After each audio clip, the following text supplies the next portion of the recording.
días, amigos. Francisco Antonio Méndez y el programa Economía y Mercado les saludan hoy, miércoles 13 de abril del 2022. 22 grados. 22 grados Celsius esta mañana, fresquecito, estuvo lloviendo anoche en Santo Domingo. El Centro de Operaciones de Emergencia, el COE, había anunciado que para la zona montañosa iba a haber unos meteoros y pues posiblemente haya lluvias y hay que tener cuidado con los ríos. El que no conoce de ríos debe tener presente, como le hacía el comentario ayer, usted puede conocer porque usted vivía ahí, pero usted hace mucho que no va por ahí. Y cuando llueve en las montañas, en las cabeceras de los ríos, pues viene con crecidas y esa agua revolteada con palos, piedras y a velocidad que si usted, lo mejor es dejar respetar esas situaciones. Pero si usted se está bañando en un lugar que está contiguo a las montañas, recuerdo en una ocasión, estábamos en Jarabacoa en la casa y en esos días había habido un par de turistas, no sé si uruguayos, creo que era, y estaban no en la confluencia, sino acá arriba, en el Salto.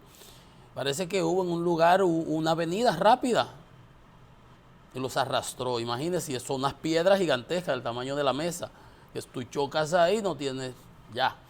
O sea que hay que cuidarse, hay que tener pendiente. Alertaba el general Méndez que habían una cantidad de lugares clausurados normalmente, yo lo comenté al principio de la semana, y que posiblemente debido a esta situación pues se extienda a otros lugares que son peligrosos en determinados momentos y más si está lloviendo.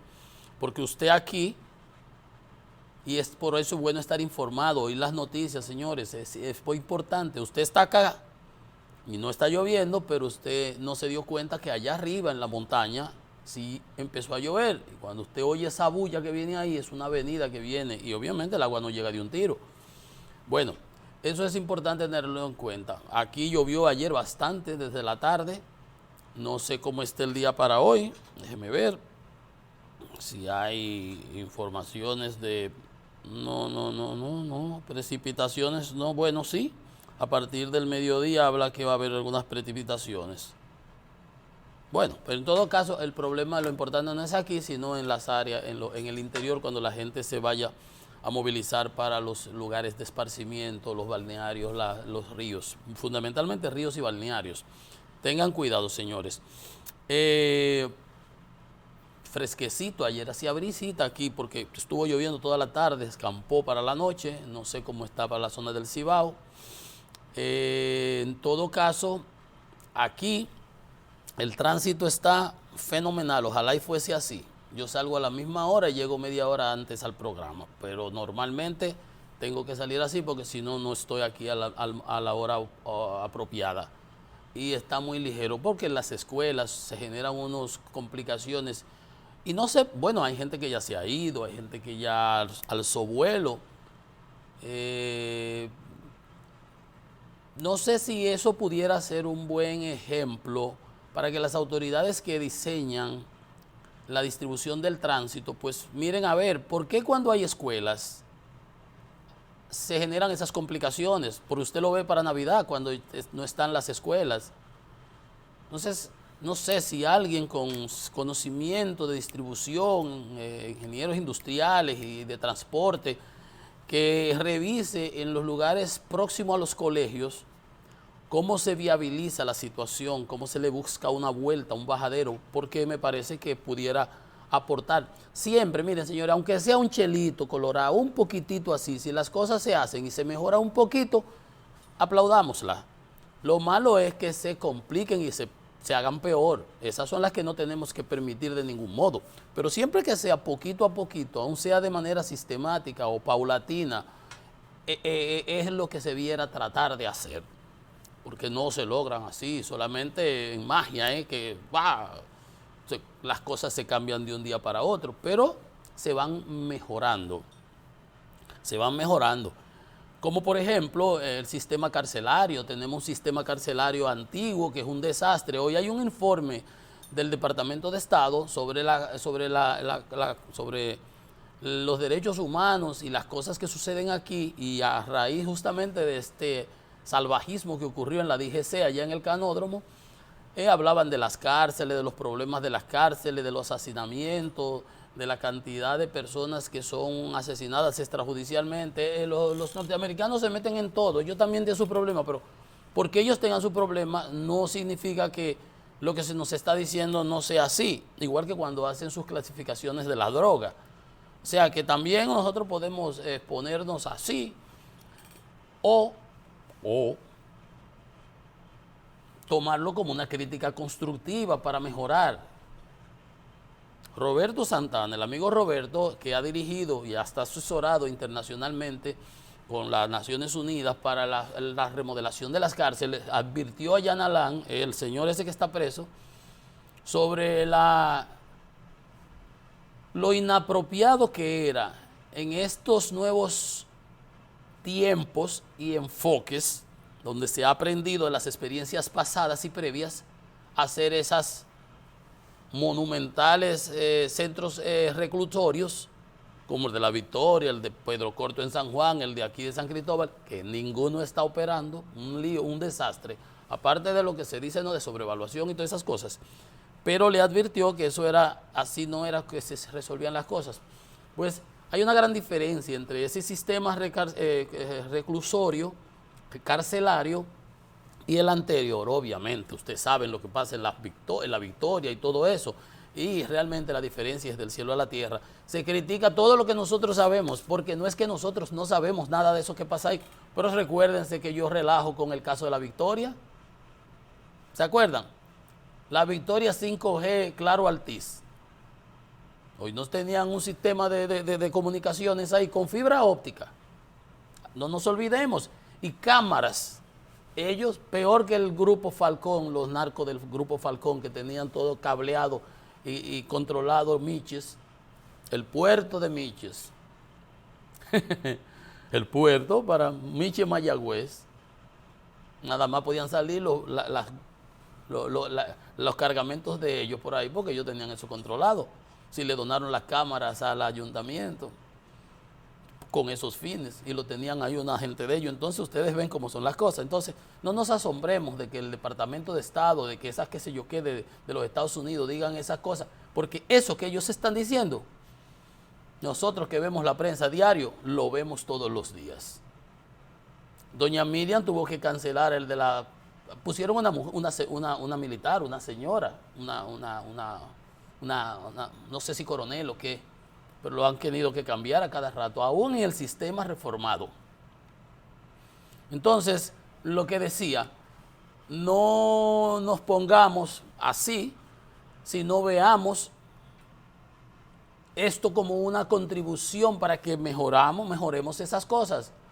O le hacemos como le está haciendo Bukele en El Salvador, que tiene las maras, tira en el sol, las tira para allá y dice, y uno diría, pero a la verdad quizás eso también está bien. Pero uno vive en un estado de derecho, y si vamos a ir por ese camino, entonces a los enemigos le vamos a hacer lo mismo, y cuando te lo hagan a ti, como aquella frase famosa, dicen de Bertolt Brecht, o del otro señor, o aquel nombre siempre se me olvida, y que si fue el otro que lo dijo y que te lo copió, eso no importa, uno la conoció por ahí, que dice que cuando se llevaron a los sindicalistas, son los Hitler en aquella época, yo no me preocupé porque yo no era sindicalista. Cuando se llevaron a los socialdemócratas, yo lo vi que se lo llevaron, pero ni me metí en eso porque yo no era socialdemócrata. Cuando se llevaron a los comunistas, tampoco. Cuando se llevaron a aquellos, a los periodistas, tampoco. Cuando se llevaron a los judíos, cuando vinieron por mí, ya era tarde. Así mismo. Entonces, por eso es importante el Estado de Derecho y el respeto a los derechos humanos. Y aunque esa gente, como dice también, porque lo que va viene, aquí los derechos humanos son para proteger a los delincuentes, no a las personas, a los policías que ellos matan y a los ciudadanos comunes y corrientes. Entonces que también tiene que haber un endurecimiento. ¿Y por qué no han sacado todavía el Código Penal? Y usted oye hablando de modificación constitucional, saquen el Código Penal, que endurece las penas, que pone acumulación de penas, porque ahora estos tigres matan, roban y salen a los 2 días. Entonces, porque aquí nos gusta asigún, como dicen por la calle, asigún, como me convenga, o como le pueda sacar capital político en un momento determinado. Por eso siempre se ha acuñado la frase, y aquí es algo como el obelisco, que una cosa es con guitarra y otra cosa es con violín. Pero es importante que si tenemos un Estado de Derecho, que respetemos el debido proceso. No imitemos aquello, aunque le dé estos resultados. Veamos cómo podemos de aquello coger para que nos resulte a nosotros. Entonces, decía eso de lo que sucedió, de esa información sobre los derechos humanos, y el lío también que se armó en la DGC con el ombudsman, el del defensor del pueblo, que lo agredieron a los periodistas, le quitaron las cámaras, las grabaciones, cancelaron, acaban de destituir a la señora encargada, no sé si coronela, de ahí del canódromo. Hay quienes dicen, y ya veo muchas menciones por ahí arriba, porque también aquí todo el mundo trata de sacar capital político, que eso, el general que está al cargo de DGC fue el que estuvo en la seguridad del presidente Abinader, cuando él lo quiso acusar el PLD del fraude de las primarias de febrero, que le explotó en la mano la granada después del lío que hicieron para la primaria del PLD. Tenían su cosa preparada, pero los cambios que se hicieron en los equipos de informática, en los software, las recomendaciones y las quejas que dirigió el presidente Fernández entonces, le explotó el lío de febrero, que iban a engañar al PLD, a la Fuerza del Pueblo y al PRM, que iban aliados en algunos casos, no en los senados, en los síndicos, pero en todo caso se le quiso armar un lío con el técnico de Codetel y ese coronel. Obviamente el PLD buscando chivo expiatorio, siendo ellos los culpables del fraude de las primarias dentro de su propio partido y con el control que tenían de la Junta.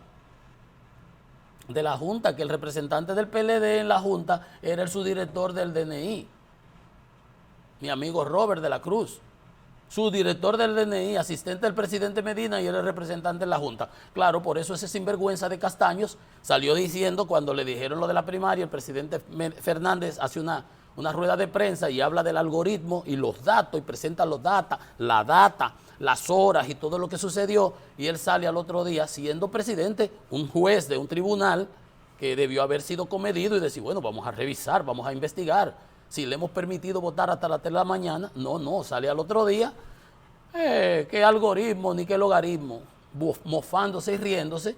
Sabrá Dios que le tendría por ahí Danilo escondido a él, qué foto, qué video, qué sabrá Dios qué. Ustedes saben cómo se maneja este país para que un hombre fuera tan genuflexo y se prestara a todo ese tipo de cosas. Pero bueno, se quiso coger a ese señor, y ahora veo muchos de las que le llamamos bocinas queriendo sacar hilos para cebarse contra ese señor, que supongo que lo habrán ascendido a general, con relación al tema de la DGC. Yo no sé, pero cuando esa gente habla, yo miro, es como los investigadores que dicen, bueno, esa bala entró con un ángulo de 15 grados, por ahí. Pues el tiro, si tú le pones una regla, ese tiro vino de acá atrás. Entonces, cuando tú ves por dónde van las balas de ese grupo, tú dices, están tirando de los molinos. Pero lo hacemos la mención porque derivan una cosa hacia otra. Una salvajada, es posible que haya mucha corrupción en eso del canódromo, que hay quejas innumerables, no se había actuado hasta ahora, tenía que ir Ulloa, el defensor del pueblo ahí, para que se actuara. Que a veces la gente deja explotar, que las cosas cojan velocidad, y después no hay manera de parar ese camión cuando va bajando de la Virgen de Jarabacoa con cambios, bota se come la transmisión. Es antes que hay que bajarlo, es antes que hay que tomar los correctivos. Entonces, pero cuando usted cree que habíamos visto todo, resulta que ahora, como reclamaron que le devolvieran los equipos que incautaron ilegalmente, que deben responder por eso. ¿Quién le dio derecho a ellos a incautar cámaras, celulares y todo? Eso es robo y de todo. Usted le puede poner el apellido que ustedes quieran, pero el problema no está ahí. Aparte de la salvajada, del desmadre que eso significó, que todo el mundo lo ha repudiado, ayer le devuelven los teléfonos y las cámaras y le borran los videos y las fotografías que tomaron durante el altercado. Una brutalidad, pero de marca mayor, porque todo el mundo lo vio y todo el mundo lo tiene y los programas ya lo pasaron. Pero hay que ver que son torpes, son tan cavernícolas que se atreven entonces a incurrir, todavía es peor, ¿no? Lo hacen mal y cuando usted cree que no se podía hacer peor de ahí, no, ellos se esmeran en meter la pata más profunda. Si la tenían a la rodilla, la han metido hasta aquí ahora, borrando las evidencias. ¿Qué usted está borrando? Digo, evidencia, foto, lo que tomaron. ¿Qué es lo que iban a tomar si no lo dejaron entrar? Y lo atropellaron y lo empujaron a empellones y a trompones. O sea, que usted se da cuenta que cuando usted ve ese tipo de cosas, le entregaron al Listín Diario los aparatos formateados, o sea, lo borraron. Dice, pero de por Dios, ¿y qué es lo que tienen aquí? Porque ahora generan un mayor escándalo. Gracias a Dios para ellos, que mañana es Jueves Santo, ya nadie ve televisión ni nada y la gente saca pie para el interior y la gente ya no está en nada de esto, pero usted se da cuenta de que nosotros vivimos en un país de concho primo todavía, y que hay gente que no se ha dado cuenta de que nosotros estamos en otra sociedad. Miren, ayer hablaba, les decía lo que está sucediendo en Shanghái, en China, lo que está sucediendo en Filadelfia, que le van a volver a poner mascarillas. J Balvin tenía un concierto que iniciaba en San Antonio, Texas. Ese es un cantante colombiano de música de esa, de la rapería, esa de las cosas. Suspendió por el problema del COVID. Se están aumentando los casos en los Estados Unidos. En Washington, D.C., en el Distrito de Columbia, en la capital, hubo en estos días una cena de gala. Y ahí estaba todo el mundo, el legislador, el presidente.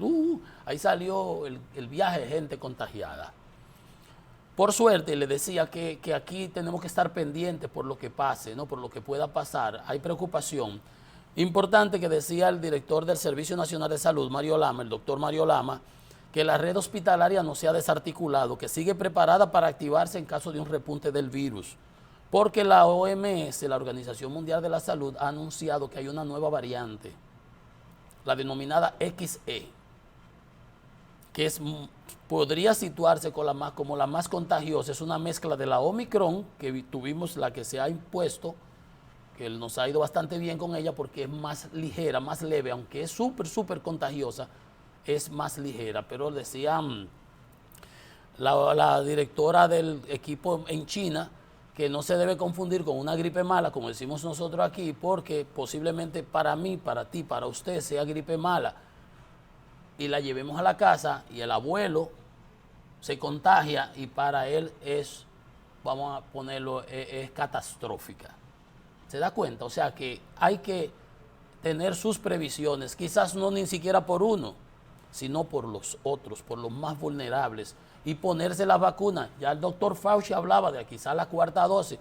Aquí estoy esperando que digan cuándo es que uno, decían que la tercera dosis, pero como no se sabe de esa variante nueva, cómo va la cosa, qué es lo que está, es incipiente realmente. Pero hay problema en China, por algo tienen a Shanghái separados los padres de los niños, un desastre, y la gente voceando desde los balcones. 25 millones, tienen el doble de lo que nosotros tenemos aquí en la República Dominicana, en una sola ciudad.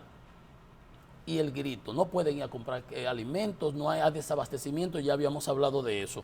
Entonces, alentadora la información que da el doctor Lama, y no debiera exactamente, claro, facilitar para que se puedan atender las otras situaciones que se presenten en el sistema hospitalario, pero no desarticular eso, esa red que esté ahí en stand-by al mínimo posible y con un colchón, con una contingencia previa para que en caso de que se presente cualquier cosa, pues se pueda volver a activar. Esa es la idea, porque así como dice China, que no se puede permitir que esto vuelva a descontrolarse, señores, vuelva a descontrolarse. Bien, tenemos muchas informaciones desde el punto de vista económico que quiero compartir con ustedes, analizarlas y cruzarlas con el tema que ha venido por estas semanas de la exoneración de los productos alimenticios. Voy a empezar con que justamente ayer el Banco Central publica los datos sobre la inflación en el mes de marzo. Se había publicado la de inflación en el mes de febrero y teníamos una inflación de 8.98% anualizada de febrero del 2021 a febrero del 2022. ¿Correcto? Bien, el Banco Central acaba de publicar la inflación ahora del mes de marzo, que el índice de precios al consumidor fue de 0.67%. 0.67% comparado con el 1.18 de febrero y el 0.92 de enero, hemos tenido una cierta desaceleración. De todas maneras, ese 0.67 sumado al 8.98 nos coloca la inflación actual en 9.05. 9.05 es el doble, 2.3 veces superior al rango de 4 más o menos por ciento, que es la meta que el Banco Central ha establecido. Y en todo caso, en los 3 primeros meses del año, enero, febrero y marzo, entonces 1.8, 1.18, 0.93 y ahora 0.67, tenemos una inflación acumulada de 2.80%. La anualizada de 9.05 y la de estos 3 meses de 2.80%. Si calculamos que el año tiene 4 trimestres, si multiplicáramos 2.80 por 4, nos da 8, 8 por 4, 32, 3, uy, mamacita, nos metemos en 12% de inflación anualizada, casi un 1% mensual. Eso es muchísimo, sería 4 veces, 3 veces, ¿verdad?, la meta. Entonces, por lo menos ha reducido su crecimiento. Dice el Banco Central que eso se ha reflejado porque transporte, la inflación en el grupo de transporte se ha moderado por los subsidios del gobierno, pero esa es una aseveración peregrina porque el gobierno nunca dejó de subsidiar el año pasado. Si el gobierno subsidió con 15.000 millones el año pasado los combustibles, pero el banco quiere jugar a la política.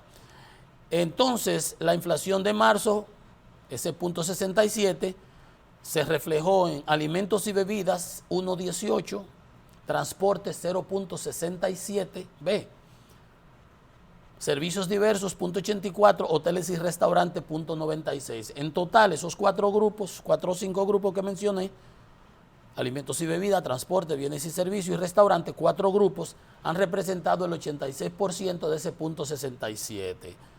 Los alimentos que más han reflejado ese incremento en el mes de marzo fueron el pollo fresco, que subió 3.13%, los aguacates subieron 12.41%, pero hay que recordar que el aguacate es un producto que es estacional. Los guandules verdes subieron 12.34%, la carne de cerdo subió 2.84%, los ajíes 4.69% y la yuca 3.22%. Entonces, el Banco Central señala que esa es una tendencia a nivel internacional, lo cual es cierto. Vamos a ver los datos de la inflación en Estados Unidos, que alcanzó el 8.5%, la inflación más alta hace 40 años, y 4 veces mayor que la meta, que de Estados Unidos es 2. Nosotros es 3.2, vimos ahorita, ¿no? 2.3, perdón. Canadá, su valor máximo de inflación en 30 años, con 5.7, y en la zona del euro, la inflación anualizada llegó a 7.5 en marzo. O sea que ciertamente, como dice el Banco Central, esto es algo generalizado. Perú tuvo inflación de 6.68, Brasil de 11, Chile 9.41, Paraguay 10, México 7.45, Uruguay 9.38.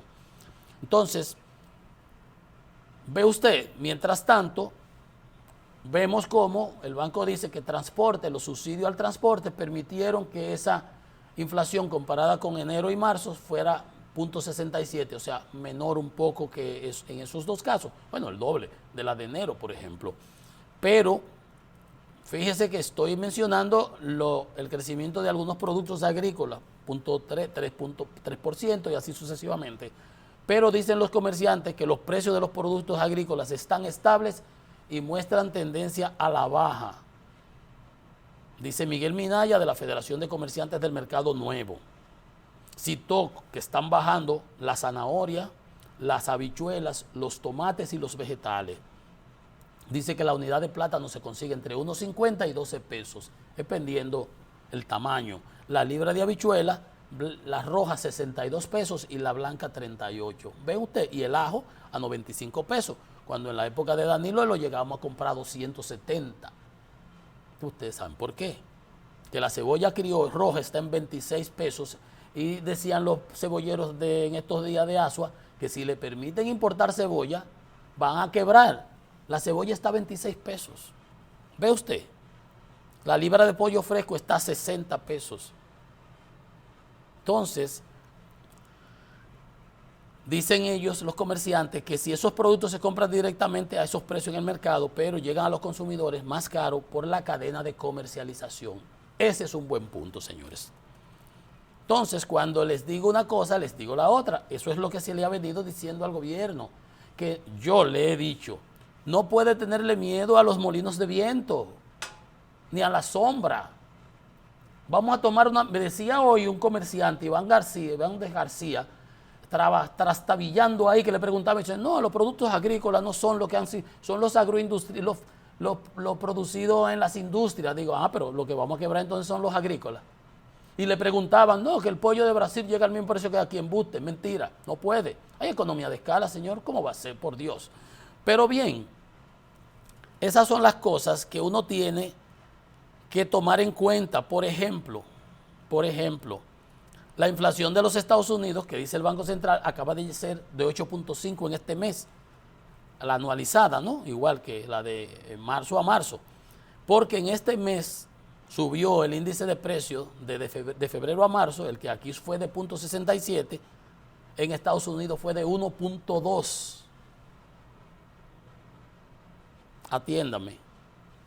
El índice de precios al consumidor en Estados Unidos de febrero a marzo fue de 1.2 y el de nosotros de 0.67. Entonces, usted no ve a los Estados Unidos haciendo inventos ni maroma como los chivos de la línea, bajando de que los aranceles que van a quebrar a los productores. Mírelo ahí. La subida del índice de precios del consumidor en Estados Unidos, el IPC de febrero a marzo, 1.2. Y el de nosotros, 0.67. Ve. Y ellos le achacan que esa subida de precios se debe a los precios de Putin por la guerra de Ucrania. Pero los precios ya venían disparándose desde mucho antes, están todos los energéticos. La energía, que incluye gasolina, crudo y electricidad y gas natural, subieron 32% en lo que va de año en Estados Unidos. Y el crudo ha subido 70%, que nos afecta a ellos y lo afecta a nosotros. A nosotros más, que nosotros no producimos nada de esas. De esas cuatro cosas, gasolina, crudo, electricidad y gas natural, nosotros no producimos ninguna. Carbón de palito, y no podemos porque entonces nos desbaratan los bosques y entonces nos sale más cara la sal que el chivo, ¿verdad? Entonces el crudo ha subido 70%. Vamos a ver el precio en unos instantes de aquí, como terminó ayer. Y la gasolina ha subido 48%. En Estados Unidos $6 un galón. Algo nunca visto. Y la electricidad aumentó 11% y el gas 21%. Entonces, los precios de los alimentos en Estados Unidos subieron 8.8% en un año. Y en los supermercados, por la cadena de suministro, subieron a 10%. Pero, ¿qué es lo que ha disparado la inflación en ese 1.2 y en nosotros 0.67? La vivienda en Estados Unidos y la energía y los alimentos, por supuesto. Pero la vivienda subió 5% en un año. Entonces, cuando usted ve la situación, dice, pero entonces hay que tener cautela, cuidado, para uno no salirle corriendo al toro que no es y chocar con la ventana que tampoco es y que venga que te agarre el toro que es y te dé una cornada, que es lo que uno le ha venido diciendo al presidente. Presidente, revise su staff de asesores, porque nadie está en contra de que se permita la importación de trigo, de sorgo, de soya, de maíz, de grasas vegetales para producir el pan, pero no pan sobao y pan de agua. ni habichuela. Vamos a darle semillas, como hice en Colombia, que es una medida para eliminar los impuestos a las semillas, para que la producción sea más eficiente. Como decía el BID en estos días y la FAO, esa es la solución para exportar, para producir los dólares que requerimos para importar los bienes y servicios que requerimos, los medios de producción, las maquinarias eficientes, modernas, actualizadas, digitalizadas,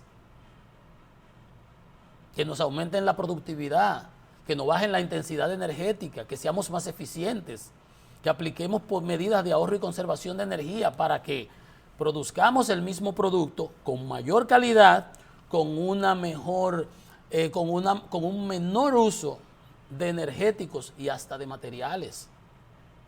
Entonces, por ejemplo, dicen en la Asociación de Industria de la República Dominicana, la Asociación de Industria hace un ranking de factores en una encuesta que se llama Encuesta de Coyuntura Industrial, y dice y establece, preguntándole a los industriales del país cuáles son las cosas que más les han afectado en su desempeño.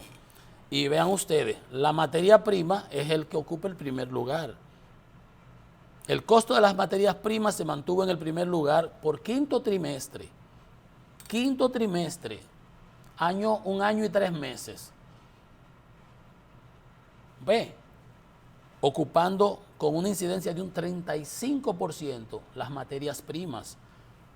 En consecuencia, si las materias primas son las que están incrementando en un 35%, afectando la producción del sector industrial, imagínense del agroindustrial, que los pollos lo que comen es maíz y los cerdos se comen la gallinaza. Recuérdense que ayer veíamos que se usa la gallinaza, que es la cascarilla de arroz que se le pone para hacer la cama en las polleras, ¿cómo se llama? Bueno, eso. Eso se lo echan a los cerdos y se lo mezclan con afrecho y se lo mezclan ahí, eso comen y se ponen así. Entonces, vamos a tocar las materias primas como Colombia, no los productos terminados. De eso es que venimos hablando hace meses, hace semanas. Costo de la materia prima, 35% de incidencia. Transporte marítimo y terrestre. El transporte marítimo, ahí está el Evergrande, que fue el barco que encalló en el canal de Suez. Ahora un primo, no sé cómo me recuerdo, Everalgo ahí, Everalgo, está encallado en la costa en el puerto de Baltimore. Se encalló en una cosa de arena y están teniendo que sacarle los furgones para volverlo porque el peso es demasiado y está atrabancado ahí. No han podido con remolcadores tirarlo. Pero el transporte marítimo y terrestre ocupó el segundo lugar. Y lleva casi un año, 3 trimestres consecutivos, 9 meses, ocupando el segundo lugar de incidencia en los costos, con un 13%. Pero fíjense, la materia prima, el doble, 35%, casi el triple. Y la carga tributaria se ubicó en tercer lugar y su incidencia fue del 10%, ¿ve? De las materias primas. Entonces, eso es lo que el gobierno debe afinar la puntería, porque está tirando como con un escopete cartucho. ¿Para qué te tiro para arriba? Entonces, mírenlo ahí, la carga tributaria en el trimestre octubre-diciembre, el pasado, ocupó el tercer lugar y fue de 10%. La energía eléctrica, con los incrementos que ha habido, tuvo una incidencia de 9%. ¿Se da usted cuenta? Entonces, ese es el barco que está encallado, el Evergreen, ajá. O ese es el que estuvo en el canal de Suez. Pero bueno, es un primo de ese, portacontenedores, que salió de Baltimore y está encallado ahí. Pero es lo mismo. Ese es el que está en Baltimore. Correcto, muy bien. Entonces, cuando usted ve este tipo de cosas, estas informaciones que nos producen, dice, en quinto lugar se ubicó la competencia de productos importados. Entonces, si nosotros ahora traemos productos importados, vamos a quebrar la industria local y vamos a quebrar la agroindustria y vamos a quebrar los agricultores. Y miren lo que dicen los agricultores de la Federación de Campesinos del Progreso, por acá por el Bajo Yuna, que piden apoyo al gobierno para que el país sea autosuficiente. que están gestionando un programa integral de autogestión alimentaria. Dicen, se requiere que el país produzca lo suficiente para poder abastecer y sostenerse, que no se necesita importar nada. Debemos entender que somos una nación con herencia agrícola. Exactamente. Entonces, ahí es que el gobierno tiene que enfocarse. Porque los productores dicen, los productores del agroindustria garantizan el abastecimiento y no hemos tenido desabastecimiento. No hay desabastecimiento, aquí no ha habido. Ustedes ven cómo están los mercados. Vamos a ver cuando retornemos, por ejemplo, la opinión de economistas con relación al agro y cómo ve la OMC, la Organización Mundial de Comercio, la coyuntura económica ahora fruto de la guerra, saliendo de la pandemia, y que tenemos nosotros que revisar nuestras políticas con relación a eso para que podamos ser más eficientes y eficaces en el apoyo al sector productivo y en salir salir de estos líos que se han presentado a nivel internacional. Señores, vamos a hacer una pausa. Esto es Economía y Mercado. Venimos en breve con más.